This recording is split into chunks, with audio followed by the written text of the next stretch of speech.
Continuando o capítulo 8 do livro Mento, Magnetismo e Espiritismo, em que cuida das experiências transatas e perturbações mediúnicas, o Dr. Vitor Ronaldo Costa fez a seguinte pergunta. Evidentemente, estamos aqui tratando dos fenômenos psíquicos que particularmente se manifestam nos médiuns ostensivos. Muito embora tais acontecimentos acometam qualquer indivíduo encarnado, inclusive as crianças. E a propósito, gostaríamos de esclarecer uma dúvida.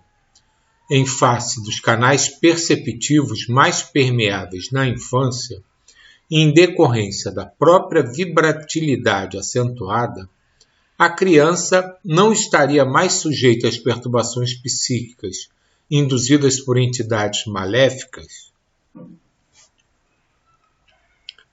O Espírito João de Deus nos dá a seguinte resposta.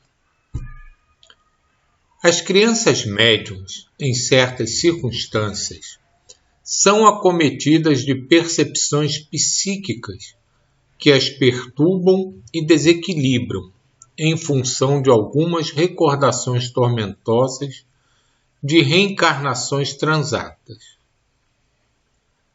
Em razão da pouca idade, são incapazes de verbalizar o turbilhão de ideias que lhes inunda a mente e acabam por criar campos de energias convergentes, a lhes facultar a sintonia com entidades afins nesse estágio vibracional da matéria.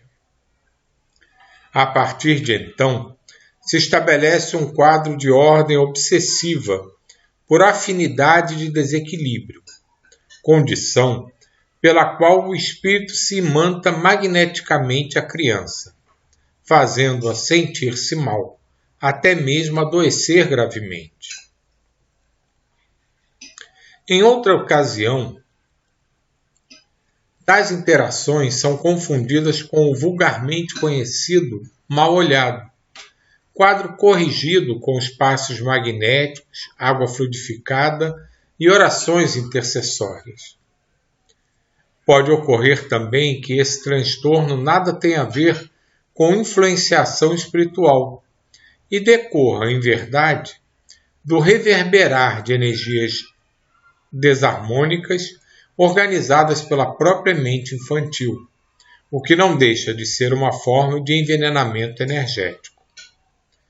Em grande parte, a proporção que cresce e se desenvolve, quando ultrapassa a barreira dos 7 anos, a criança se sente mais aliviada dos sintomas incômodos, pois o próprio cérebro bloqueia com mais facilidade as emersões dos fatos desagradáveis, originárias dos bancos de memória espiritual.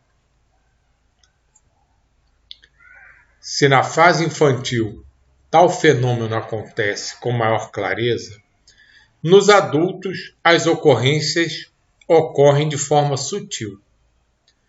Na idade da razão, o sujeito não percebe as ebulições internas a comprometerem o estado de sanidade de sua própria consciência, e em seguimento, ele se sente acometido por sintomas opressivos e emoções descontroladas.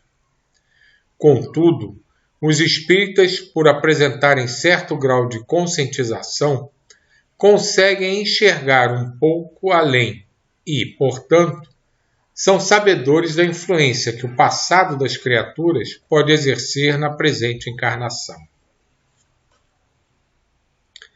Certos médiuns ostensivos, que desde a juventude manifestavam qualidades psíquicas mais exuberantes, em circunstâncias variadas, sentem dificuldade em compreender o mundo real na condição de encarnados.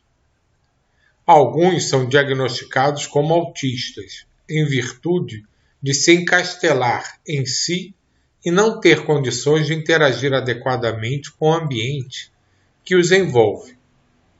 Até assim, A mediunidade é regeneradora, pois permite que o espírito encarnado vivencie o passado tormentoso, atenuado pela proteção vibracional de um corpo físico. Alguns transtornos mentais que acometem as crianças não incidem sobre as camadas íntimas do psiquismo profundo.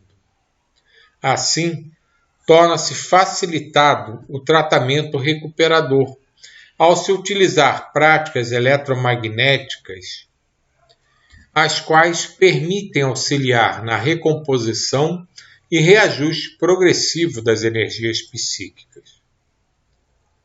Por outro lado, o autoequilíbrio não se consegue apenas com afirmativas verbalizadas, mas mediante o esforço correto do sentido da própria transformação moral.